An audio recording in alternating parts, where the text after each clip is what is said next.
Indian മഹാസമുദ്രത്തിൽ വൻ ലഹരിവേട്ട 2500 കിലോയോളം ലഹരി വസ്തുക്കളാണ് ഇന്ത്യൻ നാവികസേന പിടിച്ചെടുത്തത്. സംശയാസ്പദമായി കണ്ട ബോട്ടിൽ നിന്നാണ് ലഹരി വസ്തുക്കൾ പിടികൂടിയത്.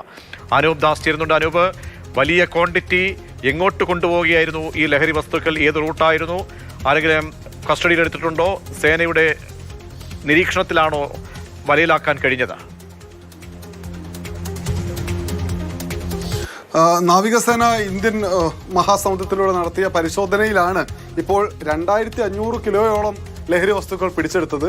വലിയ കോടിക്കണക്കിന് രൂപയുടെ ലഹരി വസ്തുക്കളാണിത്. 2386 കിലോ ഹാഷിഷ്, 121 കിലോ ഹെറോയിൻ എന്നിവയാണ് പിടിച്ചെടുത്തിട്ടുള്ളത്. ഈ നാവികസേന ഈ ഭാഗത്ത് കൂടി സഞ്ചരിക്കുമ്പോൾ സംശയാസ്പദമായ നിലയിൽ കണ്ടെത്തിയ ഒരു ബോട്ടിൽ നിന്നാണ് ഇത്രയധികം ലഹരി വസ്തുക്കൾ പിടിച്ചെടുത്തത്. ബോട്ടിൽ ചിലരുണ്ടായിരുന്നു, അവരെ കസ്റ്റഡിയിലെടുത്തിട്ടുണ്ട്.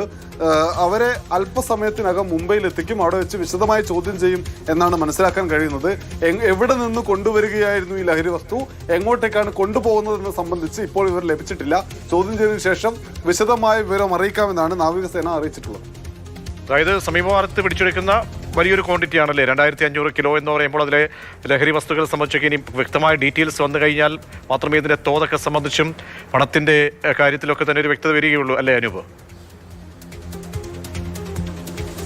അതെ, നമ്മളിപ്പോൾ അടുത്ത കാലത്തൊക്കെ കേട്ട വാർത്തകളിൽ ഒരു 20 കിലോയോ അതല്ലെങ്കിൽ 30 കിലോയോ ഒക്കെ പിടിച്ചെടുക്കുന്ന വാർത്തകളാണ് നമ്മൾ മറ്റ് പല സംസ്ഥാനങ്ങളിൽ നിന്ന് കേട്ടത്.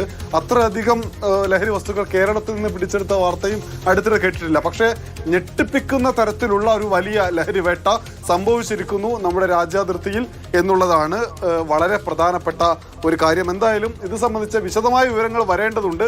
ഞാൻ നേരത്തെ സൂചിപ്പിച്ച പോലെ എവിടെ നിന്നാണ് ഇത്രയും ലഹരി വസ്തുക്കൾ ഇന്ത്യയുടെ കരഭാഗത്തേക്ക് കൊണ്ടുവരാൻ ശ്രമിച്ചത്, എങ്ങോട്ടേക്ക് കൊണ്ടുപോവുകയായിരുന്നു, ആരാണ് ഇത്ര വലിയ തോതിൽ ലഹരി വസ്തുക്കൾ എത്തിക്കുന്നത് തുടങ്ങിയിട്ടുള്ള ചോദ്യങ്ങൾ, ആ ചോദ്യത്തിനെല്ലാം ഉത്തരം ഈ പ്രതികളെ ചോദ്യം ചെയ്താൽ ലഭിക്കുമോ എന്നുള്ളതാണ്. എന്തായാലും അധികം വൈകാതെ കൂടുതൽ വിശദാംശങ്ങൾ അറിയാൻ കഴിയും.